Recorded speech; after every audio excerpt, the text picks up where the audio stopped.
அப்போ வெளிநாட்டிலிருந்து கடன் பெறுவதாயின் அல்லது பன்னாட்டு நாணயத்திடமிருந்து கடன் பெறுவதாயின் வல்லரசு நாடுகளுக்கு விட்டுக் கொடுக்கணும், குறிப்பா அமெரிக்காவுக்கு விட்டுக் கொடுக்கணும். அல்லது சீனாவிடமிருந்து கடன் பெறுவதாயின் சீனாவுக்கு விட்டுக் கொடுக்கணும். அமெரிக்கா மீது உள்ள சினத்தை அவர்கள் ரணிலுக்கு எதிராக திருப்புவார்கள். அதனால் அவர்கள் ரணிலுக்கு வாக்களிக்க இந்த ஒரு உண்மையான ஒரு இஸ்லாமியர் முன்வர மாட்டார் என்று கூட சொல்லலாம். அமெரிக்க நிறுவனங்களுக்கு, அதாவது பேஸ்புக் போன்ற அமெரிக்கா, இன்ஸ்டாகிராம் போன்ற அமெரிக்க நிறுவனங்களுக்கு போட்டியாக வேறு தளங்கள் வளர்வதை அமெரிக்காவோ வேறு இந்த நாடுகளோ மற்ற நாடுகளோ விரும்பவில்லை. வளைந்து கொண்டு செல்வதால அதை இடைமறித்து அளிக்க முடியாது. இது முழுக்க முழுக்க சீனாவினுடைய வான் பாதுகாப்பு முறைமைகளை முறியடிக்கும் நோக்கத்துடன் தான் இதை உருவாக்கி உள்ளார்கள் என்று சொல்லப்படுகின்றது. 2 விமானந்தாங்கி கப்பல்கள் ஒரு இடத்துல போனார். அந்த நாட்டில் அந்த பிரதேசத்தினுடைய எல்லா விமானங்களையும் இந்த விமானங்களால் முறியடிக்க முடியுமா?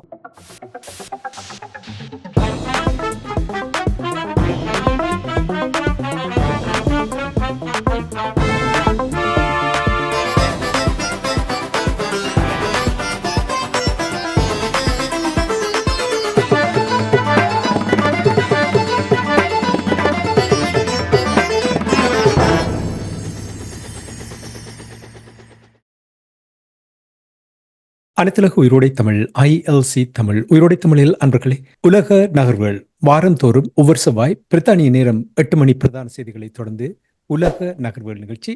இந்த நிகழ்ச்சியில் எங்களோடு ஆய்வாளர் வேல் தர்மா அவர்கள் இணைந்து உலக நகர்வுகளை அவதானித்து அன்பர்களுக்கு எடுத்து வரும் நிகழ்ச்சியாக உலக நகர்வுகள் இடம்பெறுகின்றது. கலையத்தில் வேல்தர்மா அவர்கள் இணைந்திருக்கின்றார். வணக்கம் வேல்தர்மா அவர்களே. வணக்கம் தனாஞானி. வணக்கம் நேயர்களே. முதலில் நாங்கள் இலங்கையில் நடைபெற இருக்கின்ற அரசு தலைவருக்கான தேர்தல் தொடர்பான விடயங்களை பார்ப்போம். சில மாதங்களாக நாங்கள் இந்த விடயங்களை பார்த்துக் கொண்டு வருகின்றோம். ஒன்று மட்டும் தெளிவாக தெரிகின்றது. இப்பொழுது அங்கே வளமையாக நீங்கள் பார்த்தீர்கள் இருமுனை போட்டியாக இருக்கும். ஆனால் இப்பொழுது 4 முனை போட்டியாக இடம்பெற்றுக் கொண்டிருப்பதாகவும் இது உறுதியற்ற தன்மையை காட்டுவது போல் தெரிகின்றது. யார் வருவார்கள் என்று தெரியாத, ஆனால் சில தகவல்கள் வருகின்றது. அனுரகுமார திசாநாயக்கா அவர்கள் முன்னிலையில் நிற்பதாக கருத்து கணிப்பின்படி. என்னை பொறுத்த மட்டில் இலங்கை தீவில் கருத்து கணிப்புகள் எல்லாம் நடத்துவது என்றது ஒரு பெரிய ஒரு விடயமாக நான் பார்க்கவில்லை. இருந்தாலும் அவர்களுடைய பிரச்சாரமோ என்னவோ எனக்கு தெரியவில்லை. அதை ஒரு பக்கத்தில் நாங்கள் விட்டுவிட்டு தேர்தலின் பின்னர் இலங்கையினுடைய நிலைமை எவ்வாறு இருக்க போகின்றது என்பதுதான் முக்கியமாக பார்க்க வேண்டியது. குறிப்பாக இந்த பொருளாதார நிலைமை, அந்த மக்கள் படுகின்ற வேதனை, இந்த நிலைமையில் ஏதாவது மாற்றம் பெறுமா? இந்த வேட்பாளர்களை 4 முனை போட்டி என்று சொல்ல முடியாது. நாமல் ராஜபக்சவுக்கு 10 லட்சத்துக்கு குறைவான வாக்குகள் தான் கிடைக்கும் என எதிர்பார்க்கப்படுகின்றது. அது நம்பக்கூடியதாகவும் இருக்கின்றது. 170 லட்சம் வாக்காளர் உள்ள இடத்துல 10 லட்சம் வாக்குகளை மட்டும் பெறக்கூடியவரை அவர் போட்டியில் ஏற்கனவே தோற்கடிக்கப்பட்டவராக தான் கருதப்பட வேண்டும். மற்ற மூவர்களுக்கும் இடையில போட்டி நடக்கின்றது. அதிலும் குறிப்பாக சஜித்தினுடைய ஆதரவு தளம் உறுதியாக இருக்க, ரனுடைய ஆதரவு தளம் ஒரு தள்ளாடும் நிலையில இருக்கின்றது. ஆனால் அனுரகுமார திசாநாயக்கவுடைய பலர் கூடுவதாகவும், அவருக்கு நடத்துகின்ற கூட்டங்கள்ல பலர் கூடுவதாகவும், அனுராதபுரத்துல ரணில் நடத்திய கூட்டத்துக்கு போதிய அளவு மக்கள் போகவில்லை என்ற குற்றச்சாட்டு, இப்படி எல்லாவற்றை வைத்து பார்க்கின்ற போதும் இந்த தேர்தல் எப்படி எந்த திசையில போய்கொண்டிருக்கின்றது என்பதை இன்றைய தினம், அதாவது இது நாங்கள் இப்போது பதிவு செய்து கொண்டிருக்கிற போது ஆகஸ்ட் மாதம் 27ஆம் தேதி செவ்வாய்க்கிழமை கலம்பு டெலிகிராஃபினுடைய இணையதளத்துக்கு போனால் அதில் தொடர்ச்சியாக அனுரகுமார திசாநாயக்காவை புகழ்ந்துதான் கட்டுரைகள், கிட்டத்தட்ட 4 அல்லது 5 கட்டுரைகள் இருக்கின்றன. எல்லாம் அவர்களுடைய கட்சியினருடைய கட்டுரைகளாக தான் இருக்கும். இப்ப கலம்பு டெலிகிராஃப் என்ற அந்த ஊடகம் ஒரு அமெரிக்க சார்பான ஊடகம். அப்ப அமெரிக்க சார்பான ஊடகம் ஒன்று அனுரகுமார திசாநாயக்காவை புகழ்ந்து எழுதுவதில் முன்னுக்கு நிற்கிறது என்று சொன்னால், இப்ப அமெரிக்கா இதுவரை காலம் ஒரு வெயிட்டிங் கேமில் இருந்திருக்குது. யார் வருவார்கள் என்ற ஒரு அடிப்படையில ஒரு காத்திருப்பில்லையில தான் இருக்கின்றது என்று சொல்ல வேண்டும். அவர்கள் பார்த்தால் அவர்களுடைய ஆதரவு அனுரகுமார திசாநாயக்கா பக்கம் போகின்றது என்றுதான் என்று நாங்கள் ஊகிக்கக்கூடியதாக இருக்கின்றது. அது இன்னும் ஒன்று சொன்னால், அமெரிக்கா யார் வென்று வந்தாலும் அவர்களை தனது பக்கம் இழுக்கக்கூடிய ஒரு வலிமை அமெரிக்காவுக்கு இருக்கின்றது. அப்ப ஐக்கிய தேசிய மன்னிக்கவும் ஐக்கிய தேசிய கட்சியை சேர்ந்தவர்கள் சொல்லியிருக்கின்றார், இந்த தேர்தலில் ரணில் வெற்றி பெற வேண்டும்.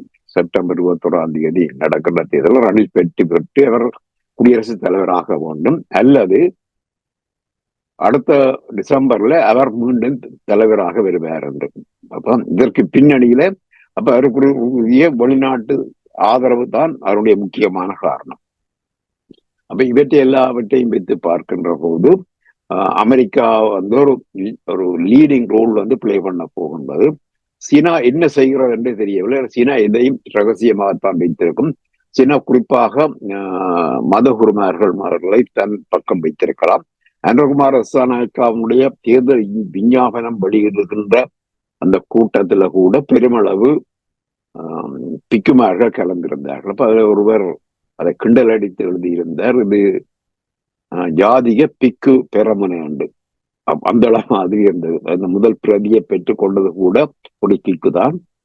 அது இருக்க மற்றவருடைய தேர்தல் விஞ்ஞாபனத்திலும் அமெரிக்காவை கவனமாக கையாள்வதாக தெரிகின்றது. அந்நிய முதலீட்டுக்கு அவர்கள் தாங்கள் எதிர்ப்பில்லை என்று சொல்கின்றார்கள். மற்றது பன்னாட்டு நாணய நிதியத்துடன் செய்து கொண்ட ஒப்பந்தங்களை முடிக்க முடியாததை தாங்கள் இருப்பதாகவும் சொல்லுகின்றார்கள். மற்றது அதை விட சிங்கள தீவிரவாதிகளையும் அவர்கள் சமாளிக்க வேண்டும். போர்க்குற்றம் தொடர்பாக யாரையும் தாங்கள் தண்டிக்க மாட்டோம். இது ஏற்கனவே ராஜபக்சேக்கள் சொன்னதுதான். மற்றது ஆனால் போர்க்குற்ற விசாரணை உண்டு நல்லிணக்கத்தை அடிப்படையானது, அந்த உண்மை கண்டறிகின்ற ஒரு விசாரணை உண்டு. அப்ப தமிழர்களையும் அதை வைத்து ஏமாற்றலாம். இப்ப அனுகுமார் ரசாநாயக்கு ஆதரவாக பெருமளவு தமிழர்கள் களமுறங்கி இருக்கிறார் போல் இருக்கின்றது. அப்ப அவர்கள் நாங்கள் கிட்ட இப்படி எல்லாம் போர் விசாரணை இல்ல விசாரணை செய்வோம் அதையும் சொல்லலாம். அப்ப எல்லா பக்கத்தாலையும் விளையாடுகின்றார்கள் சொல்லப்படுகின்றது. மற்றது சஜித் பிரேமதாசா பக்கத்துல இன்னும் சஜித் பிரேமதாசாவிடம் இருந்து பலர் கட்சி தாவுவதற்கான வாய்ப்புகள் உண்டு. இந்தியா தனது ஆதரவை ஒரு பக்கத்துல, அதாவது பாரதப்பொருள கிருஷ்ணர் வந்து தான் பாண்டவர் பக்கம் நின்று கொண்டும் துரியோதனன் பக்கத்துல யாதவ படையை அனுப்பினது போல மனோகணேசன் ஒரு வந்து சஜித்தோடையும் தொண்டமான் குடும்பத்தை ரணிலோடையும் விட்டிருக்கிறது போல தெரிகின்றது. இது அவர்களுடைய ராஜதந்திரமாக இருக்கலாம். அப்ப இந்த தேர்தல் முடிந்த பின்பு என்ன நடக்கும் என்று சொன்னால், ஒரு நாடு மிகவும் ஒரு நாட்டினுடைய அரசு செலவுகள் குறைவதற்கான வாய்ப்பில்லை. அனுகுமார் ரசாநாயக்கா வென்றால் என்ன, சஜித் பிரேமதாசா வென்றால் என்ன, அரசு செலவு குறையாது. அப்ப தொடர்ச்சியாக அந்த அரசு செலவு குறையாம இருந்தால் அவர்கள் வெளிநாட்டுல கடன் பெறுவதும் பிரச்சனையாக இருக்கும். அப்போ வெளிநாட்டுல இருந்து கடன் பெறுவதாயின் அல்லது பன்னாட்டு நாணயத்திடமிருந்து கடன் பெறுவதாயின் வல்லரசு நாடுகளுக்கு விட்டுக் கொடுக்கணும், குறிப்பா அமெரிக்காவுக்கு விட்டுக் கொடுக்கணும். அல்லது சீனாவிடமிருந்து கடன் பெறுவதாயின் அப்ப சீனாவுக்கு விட்டுக் கொடுக்கணும். அப்ப ஒன்று வந்து கந்து வட்டி அமெரிக்கா பன்னாட்டு நாணய நிதியமா, மீட்டர் வட்டி சீனாவா தான் அதற்கு தேர்தலுக்கு பின்னரான இவர்களுடைய தெளிவாக இருக்கும். அப்ப வட்டி கட்டியே இவர்கள் சீரழிந்து போவார்கள். எங்களுக்கு தமிழில் நல்ல போதனைகள் உண்டு. தன்வினை தன்னை சுடும், ஓட்டப்பம் வீட்டை சுடும். அதே போல இந்த இனக்கொலை இனி இலங்கையை சுடும். பொருளாதார ரீதியில பெருமளவு சூடு சிங்கள மக்கள் விடுபடப் போகின்றது. 1,00,000 படையினரை சேர்த்தார்கள் எங்களை அழிப்பதற்கு. இப்ப இந்த 1,00,000 படையினரும் தற்போது ஊதியம் கொடுக்க வேண்டும், சாப்பாடு கொடுக்க வேண்டும். அவர்கள் பதவி ஓய்வு பெற்ற பின்னர் அவர்களுக்கான ஓய்வூதியம் கொடுக்க வேண்டும். தப்பி தவறியவர்கள் இறந்தால் அவர்களுடைய மனைவிமார்களுக்கு இவர்கள் வந்து இந்த விடோ பென்ஷன் கூட கொடுக்க வேண்டும். இப்ப அந்த அரசு செலவு வந்து தொடர்ச்சியாக உயர்ந்து கொண்டே இருக்கும். அது தவிர்க்க முடியாத ஒன்றாக இருக்கும். மற்றது இவர்கள் இந்த தொடர்ந்து கடன்களை பெறுவதற்காக மேற்கு நாடுகளுக்கு பல விட்டு கொடுப்புகளை செய்கின்ற போது நாட்டினுடைய இறைமையும் சிறு சிறிதாக போய்கொண்டே இருக்கும். பொருளாதாரம் பாதிக்கப்படும், நாட்டுடைய இறைமை பாதிக்கப்படும். அது மட்டுமல்ல, இந்தியாவுக்கு விட்டு கொடுப்பு செய்யாவிட்டால் இந்தியா என்ன செய்யுமோ தெரியாது. இந்தியா வந்து தற்போதைய நிலையில அமெரிக்காவும் சீனாவும் தங்களுக்குரியதை பெற்ற பின்னர் எஞ்சியது ஏதாவது இருந்தால் அதை பெறுவதற்காகத்தான் இந்தியா நாக்கு தொங்க போட்டுக்கொண்டு காவல் இருக்க வேண்டிய ஒரு நிலையில இருக்க வேண்டி இருக்கின்றது. அப்ப அந்த வகையில பார்க்கின்ற போது இலங்கையினுடைய எதிர்காலம் மிக மிக ஒரு இருண்டதாகத்தான் இருக்கும். அரசியலிலும் சரி, தேர்தலிலும் சரி. அடுத்து அது மட்டுமல்ல, நாடாளுமன்ற தேர்தல் நடக்கின்ற போது நாம் ஏற்கனவே உங்களுடைய நிகழ்ச்சியில சொன்னது போல அறுதி பெரும்பான்மை யாருக்கும் கிடைக்க போவதில்லை. அப்ப ஒரு தொங்கு பாராளுமன்றத்துல ஒரு சரியான இயக்க நிலை இருக்காது. நாட்டுல இயக்க நிலை இருக்காது. நிறைவேற்று அதிகாரம் கொண்ட அதிபராக இருந்தாலும் ஒரு சட்டங்களை இயற்றி மாற்றங்களை கொண்டு வரவோ அல்லது வரவு செலவு திட்டம் நிறைவேற்றுவது அதான் எல்லாவற்றிலும் முக்கியமானதாக இருக்கும். அவற்றெல்லாம் பல பிரச்சனைகளை சந்திக்க வேண்டி வரும். இப்ப அதற்கெல்லாம் ஒரு கட்சி தாவிகள், மீண்டும் கட்சி தாவிகள், மற்றது எதிர்த்து வாக்களிக்காமல் இருப்பதற்கு தமிழ் நாடாளுமன்ற உறுப்பினர்களுக்கு பெட்டிகள் வழங்குதல் தொடர்ந்து அந்த நடந்து கொண்டுதான் இருக்க போகின்றோம். இலங்கையை பொறுத்தவரையில் விமோசனம் இல்லாது, தேர்தலுக்கு பின்னர் விமோசனம் என்று எதுவும் இருக்காது. குறிப்பிடத்தக்க மாற்றத்தை கூட புதிய குடியரசுத் தலைவரால் செய்ய முடியாது. காரணம், நாடாளுமன்றத்தில் அவருக்கு அறுதி பெரும்பாலும் கிடைக்காது. அதில் பாதாளத்திலிருந்து மீள முடியாது என்று நீங்கள் கூறுகிறீர்கள். சரி, இனி ஆரம்பத்தில் நீங்கள் கூறினீர்கள் ரணில் விக்ரமசிங்க தள்ளாடி அவர் சில வேளைகளில் சஜித் பக்கம் சென்று விடுவாரோ என்றும் சிந்திக்க தோன்றுகிறது. என்றால் இப்ப மாறி மாறி வருகின்ற என்ற நிலைமை என்று நீங்கள் கூறுகிறீர்கள். சரி, அதை நாங்கள் பொறுத்து பார்ப்போம். ஆனால் ஒரு கேள்வி என்னவென்றால், அனுரகுமார திசாநாயக்கா முன்னிலையில் நிற்கின்றார், அமெரிக்க சார்பான ஊடகம் இந்த விடயங்களை அதிகமாக பேசுகிறார்கள் என்று சொன்னால், இப்போ உங்களுக்கு தெரியும், பழமையாக நீங்கள் பார்த்திருக்கின்றால் சஜித்தினுடைய கட்சியிலிருந்து சுதந்திர கட்சிக்கு செல்வார்கள், அல்லது மஹிந்த ராஜபக்ஷோட கட்சி அல்லது மாறி செல்வார்கள். இங்கே இந்த மூன்று கட்சிகளிடம் இருந்து யாராவது அனுரகுமார திசாநாயக்காவுடைய கட்சி தாவுவதற்கான வாய்ப்புகள் இருக்கிறது? இதுவரையில் அது நடக்கவில்லை. நான் நினைக்கின்றேன் அது செய்கின்ற ஒரு கட்சி தலைவரிடம் நிறைய பணம் இருக்க வேண்டும்.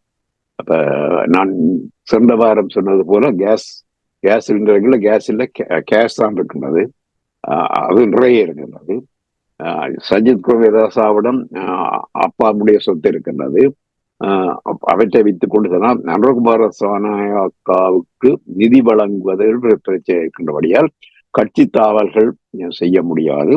ஆனால் அவருடைய வெற்றி வாய்ப்பு அதிகரித்து கொண்டு போகின்ற போது அவருடைய அமைச்சரவையில் இடம்பெறுவதற்காக சிலர் தாவலாம், கடைசி நேரத்தில் தாவலாம். அப்ப அது நிச்சயம் நடக்கும் என்று சொல்ல முடியும். ஏற்கனவே பல இஸ்லாமியர்கள் மத்தியிலும் மலைய தமிழர்கள் மத்தியிலும் அனுரகுமார திசாநாயக்காவுக்கு கணிசமான ஆதரவு இருக்கின்றது. அது மட்டுமல்ல, அக்குரணை என்ற இடத்துல அது பெரும்பாலும் இஸ்லாமியர்களை கொண்ட ஒரு தொகுதி. அங்கு நடந்த கூட்டத்தில் அனுரகுமார திசாநாயக்காவுக்கு பெருமளவு மக்கள் திரண்டதாக சொல்லப்படுகின்றது. இப்ப பெருமளவு மக்கள் திரள்வதை வைத்துக் கொண்டு சொல்ல முடியாது என்றாலும் ஓரளவுக்கு ஊகிக்கக்கூடிய இருக்கின்றது. இஸ்லாமிய மக்கள் அந்த கோவிட் கோல காலத்துல அவர்களுக்கு இழைத்த அநீதி அடிப்படையிலும், மற்றது ரணில் விக்ரமசிங்க அமெரிக்க ஆதரவாளர்களாக இருப்பதால் அமெரிக்கா மீது இஸ்லாமியர்களுக்கு ஒரு இயல்பான சினம் இந்த காசா நிலப்பரப்பில் நடக்கின்ற கொலைக்கு பின்னால் ஏற்பட்டுள்ளது.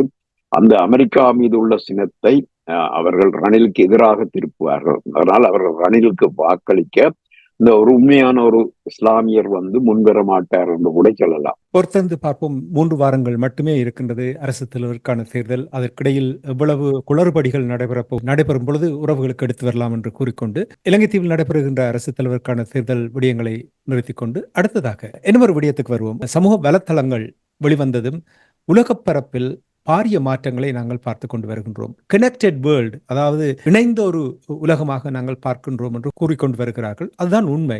உடனுக்குடன் செய்திகளை பகிரக்கூடியதாக, உடனுக்குடன் தகவலை பகிரக்கூடியதாக இருக்கின்றது.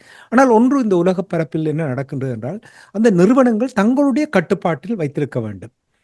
அதாவது தங்களுடைய கொள்கையின் பால் செயல்பட வேண்டும், அல்லது இரட்டை போக்கை கடைபிடிக்கலாம் என்ற விதத்தில் தான் இருக்கின்றது. உங்களுக்கு தெரியும், ட்விட்டர், ஃபேஸ்புக், இன்ஸ்டாகிராம், ஸ்னாப்சாட், அப்படி நிறைய சமூக வலைத்தளங்கள் இருக்கின்றது.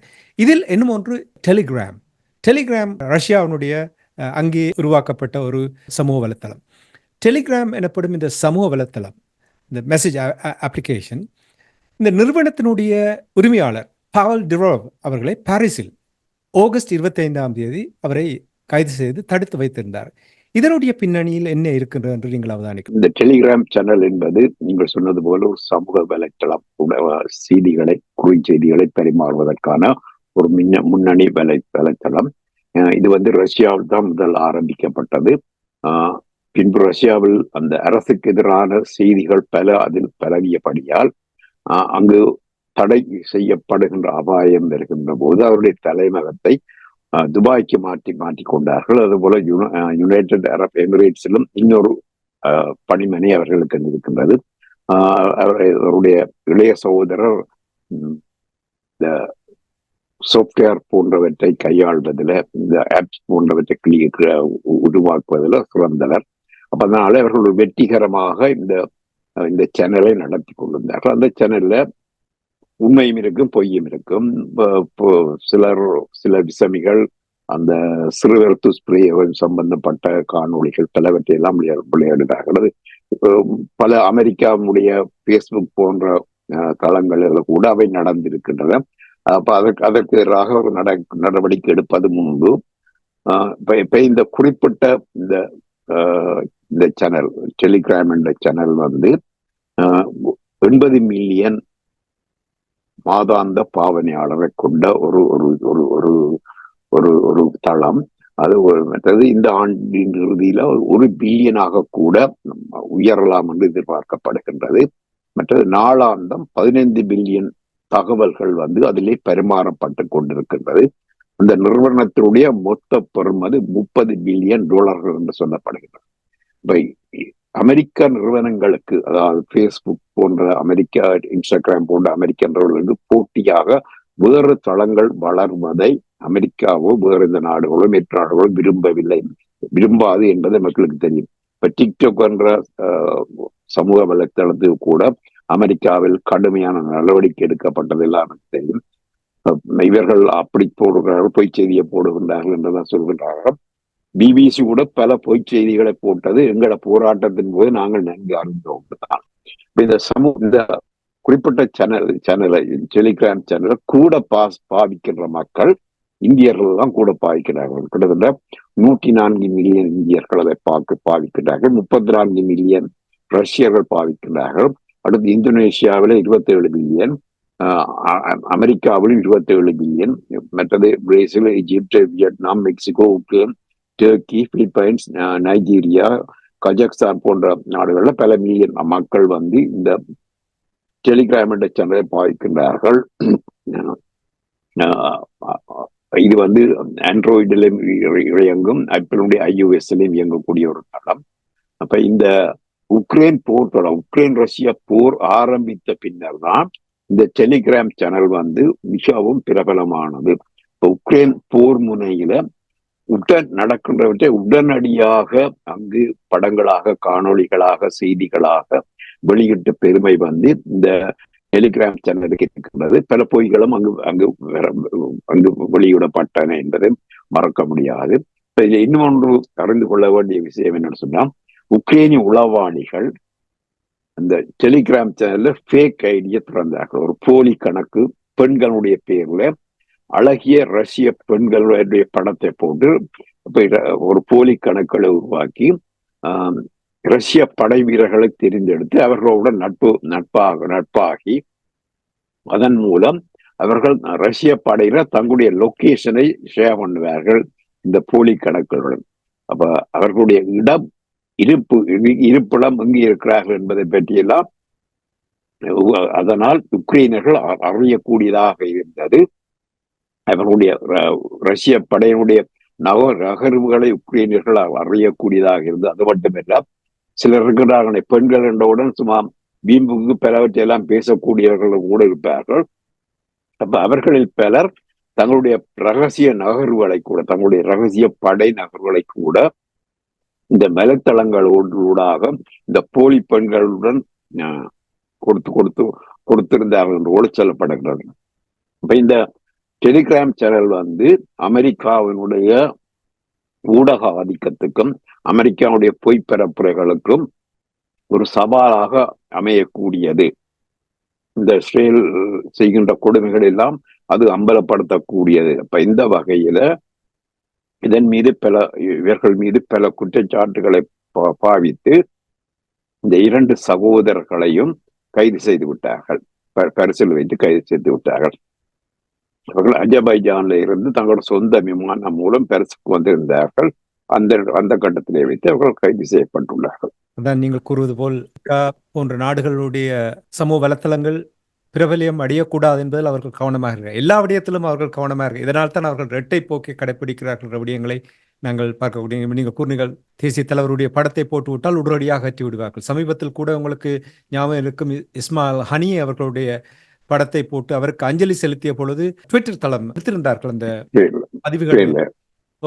உடனடியாகவே டர்க்கி அதை ட்விட்டர் தளத்தை தடை செய்திருந்தது என்ற விடயங்களையும் பார்த்திருக்கின்றோம். அப்படி பதிலடி கொடுத்தால்தான் இவர்களை திருத்தலாம். இல்லை என்றால் தாங்கள் அவர்களுடைய நேரட்டிவ், அவர்களுடைய கதைக்கு ஏற்றவாறு நாங்கள் செல்ல வேண்டும் என்றுதான் அவர்கள் எதிர்பார்த்து கொண்டிருக்கிறார்கள் என்பதைத்தான் பலர் கூறுவதையும் நான் கேட்டிருக்கின்றேன். சரி, உலக நாடுகள் நிகழ்ச்சியில் நாங்கள் அமெரிக்காவின் டார்க் ஈகிள் மிசைல், துல்லியமாக இலக்குகளை குறிவைத்து தாக்கக்கூடிய கருவிகள், இப்பொழுது நவீன கருவிகள் உருவாக்கப்பட்டு கொண்டு வருகின்றன. இந்த நேரத்தில் இந்த டார்க் ஈகிள் மிசைல் சிஸ்டம் எப்போது போர் முனையில் எப்படி செயற்படும் என்று நீங்கள் எப்படி செயற்படும் என்று நீங்கள் அவதானிக்கிறீர்கள்? இது ஒரு ஹைப்பர்சோனிக் மிசைல். அது டார்க் ஈகிள் என்று சொல்லப்படுகின்றது ஒரு ஹைப்பர்சோனிக் ஏவுகணை. அப்ப அதனாலே அது ஒல்லியின் 5 மடங்கு வேகத்தில் பாயக்கூடிய ஏவுகணை. இது அமெரிக்கா சென்ற மாத இறுதியில, ஜூலை மாத இறுதியில பரீட்சித்துள்ளது. அது பரீட்சித்துக்கும் போது அதனுடன் சேர்ந்து இந்த ஓக்கர்ஸ் நாடுகள், ஆஸ்திரேலியா, பிரித்தானியா போன்ற நாடுகளும் இணைந்து, மற்றது கனடா, அந்த 5 ஐஸ் என்று சொல்வார்கள், நியூசிலாந்து ஆகிய நாடுகளும் இணைந்துதான் அந்த பயிற்சியை செய்தன. இது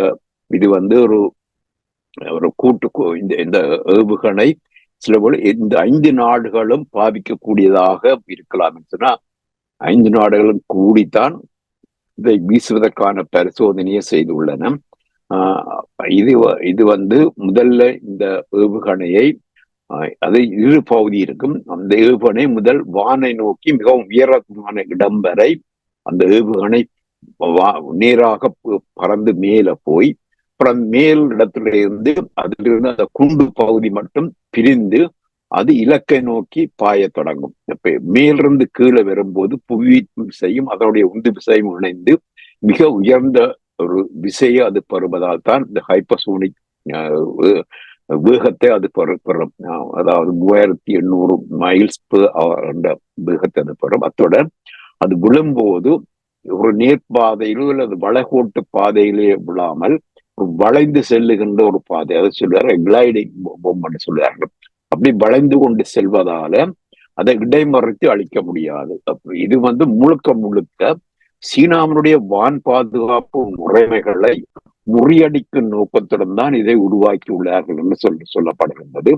இது பசிபிக் பிராந்தியத்தில்தான் இது பெருமளவு பாவிக்கவிருக்கின்றது. இதனுடைய பாய்கின்ற தூரம் 1725 மைல் வரை பாயக்கூடியது என்று சொல்லப்படுகின்றது. இப்ப இது சீனாவினுடைய வான் பாதுகாப்பு முறைமைகளை முறியடிக்கிறது. அதாவது தைவானை சீனா ஆக்கிரமிக்காமல் தடுப்பதற்காக உற்பத்தி செய்யப்பட்ட ஒரு படைக்கலன் என்றுதான் சொல்லப்படுகின்றது.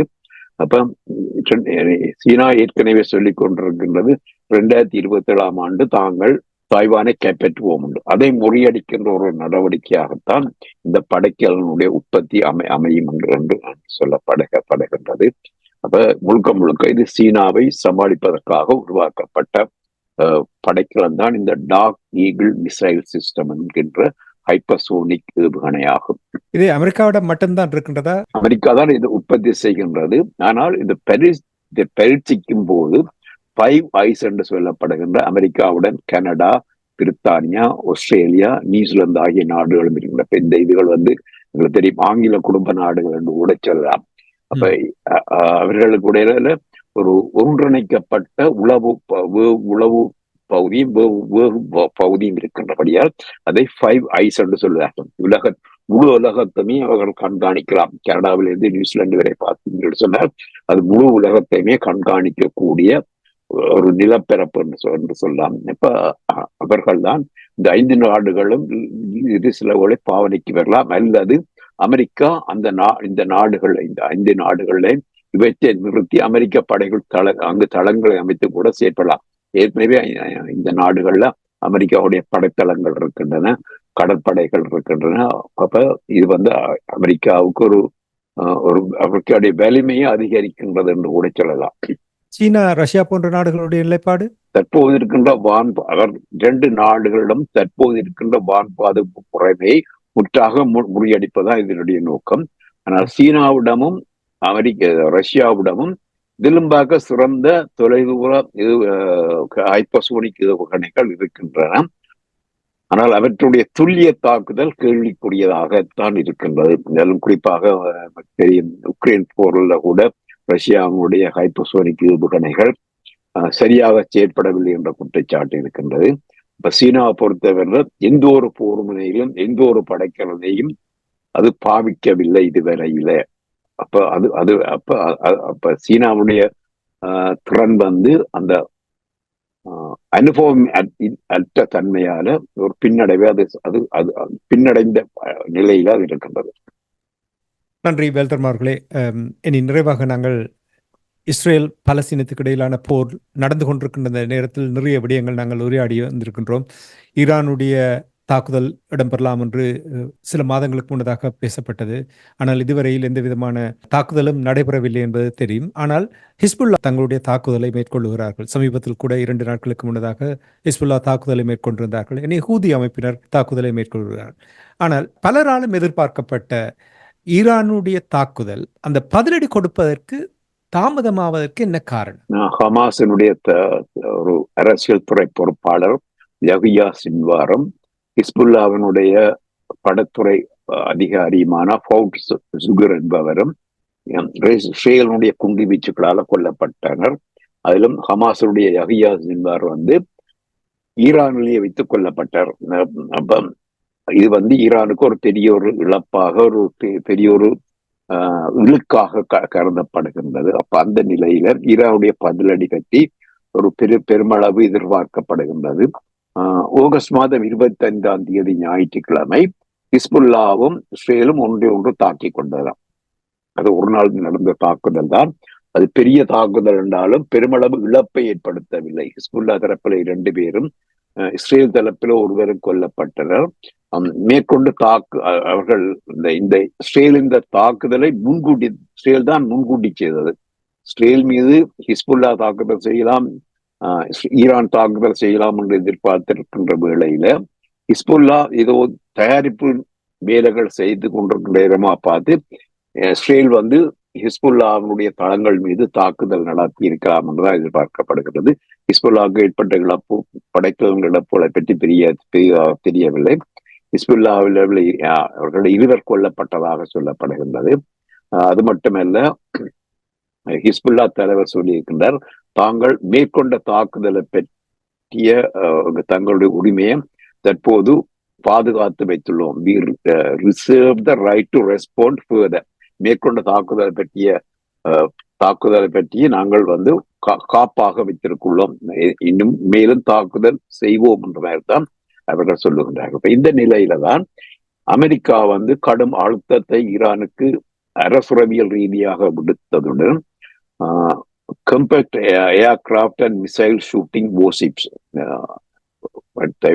அதை பலவற்றை ஈரானுக்கும் இஸ்ரேலுக்கும் போர் நடந்தால் இடையிலே தாக்கக்கூடிய வகையில அனுப்பியுள்ளது. 2 ஏர்கிராஃப்ட் கேரியர்ஸ், விமானம் தாங்கி கப்பல்கள், தியோடோ ரூஸ்வெல்ட், ஏப்ரஹாம் லிங்கன் ஆகிய 2 விமானம் தாங்கி கப்பல்களையும் அங்கு உள்ளது. இப்ப 2 விமானம் தாங்கி கப்பல்கள் ஒரு இடத்துல போனால் அந்த நாட்டில் அந்த பிரதேசத்தில் உள்ள எல்லா விமானங்களையும் இந்த விமானங்களால் முறியடிக்க முடியும். அப்படிப்பட்ட வலிமைமிக்க போர் விமானங்களை அமெரிக்காவுடைய விமானம் தாங்கி கப்பல்கள் வைத்துள்ளன. அது மட்டுமல்ல, அட்டாக் சப்மரைன், தாக்குதல் செய்யக்கூடிய நீர்மூழ்கி கப்பல் என்ற ஜோர்ஜியா என்ற ஒரு நீர்மூழ்கி கப்பலையும் அந்த பிராந்தியத்துக்கு அனுப்பியுள்ளது.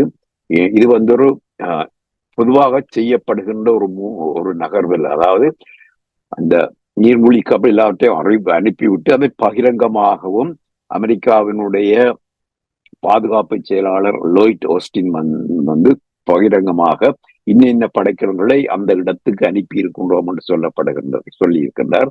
இந்த ஜோர்ஜியா என்ற நீர்மூழ்கி கப்பலில் இருந்து குரூஸ் மிசைல்ஸை வந்து வீசலாம். அது மட்டுமல்ல, அமெரிக்காவுடைய பிரபல தாக்குதல் படையணியான நேவி சீல் என்று சொல்லப்படுகின்ற அந்த கொமாண்டோ படையணிகள் கூட இந்த ஜோர்ஜியாவில் பயணிக்கின்றன.